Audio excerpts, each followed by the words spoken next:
আল্লাহ পাক পবিত্র কালামুল্লাহ শরীফের মধ্যে ইরশাদ করেন, ইয়া আইয়ুহাল্লাযীনা আমানু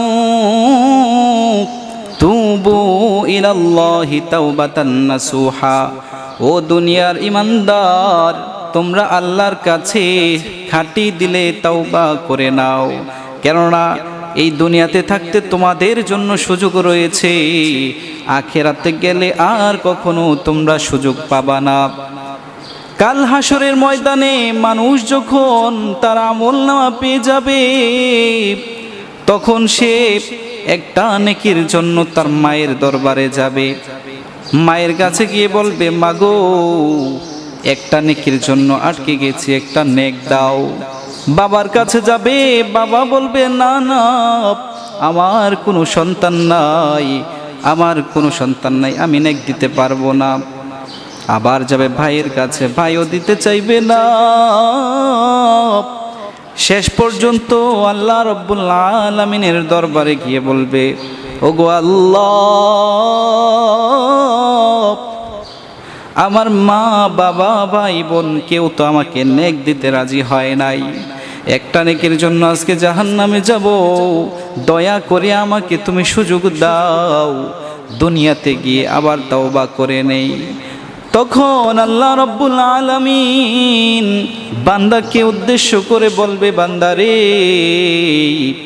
দুনিয়াতে কতবার ডেকেছি, কোরআনের মাধ্যমে হাদিসের মাধ্যমে বুঝিয়েছি, সতর্ক করেছি, কিন্তু তখন সময় ছিল, এখন তো আর সময় নাই। এখন যতই তাওবা করো, কোনো তাওবা কবুল করা হবে না। শেষ পর্যন্ত বান্দাকে জাহান্নামের ফয়সালা করে দেওয়া হবে। জাহান্নাম আল্লাহকে ডেকে বলবে, ওগো আল্লাহ, হাল মিন মাজিদ, আরো অপরাধী যারা আছে সবাইকে তুমি আমার ভিতরে ঢুকায়া দাও, আমার আরো বেশি খিদা লেগেছে, পিপাসা লেগেছে। বান্দাকে বলা হবে, বান্দা যা যা, তুই যেহেতু জাহান্নামী, এবার জাহান্নামে যা। কিন্তু সে যেতে চাইবে না। তখন আল্লাহ রাব্বুল আলামিন ফেরেশতাদেরকে ডেকে বলবে, ফেরেশতারা রে,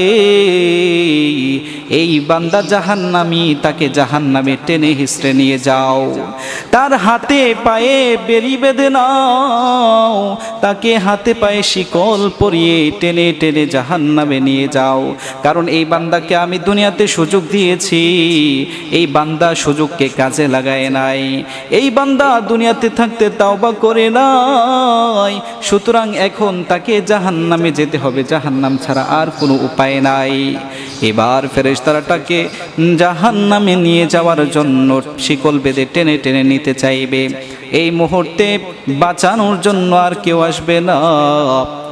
তখন কোমল কণ্ঠে একটা আওয়াজ ভেসে আসবে, ডেকে বলবে, আল্লাহ গো, আমার একটা উম্মত যেন জাহান্নামে না যায়, আমার একটা উম্মত আমি থাকতে জাহান্নামে যেতে দিব না। আল্লাহর নবী এসে বলবেন, আমি দুনিয়াতে থাকতেই ঘোষণা দিয়েছি, যে ব্যক্তি বেশি বেশি করে আমার উপর দুরূদ পাঠ করবে, আদরাকাতহু শাফাআতি ইয়াউমাল কিয়ামা, যে বান্দা আমার প্রতি বেশি বেশি দুরূদ পাঠ করবে, তার জন্য সুপারিশ করা, শাফাআত করা আমার জন্য ওয়াজিব হয়ে যাবে।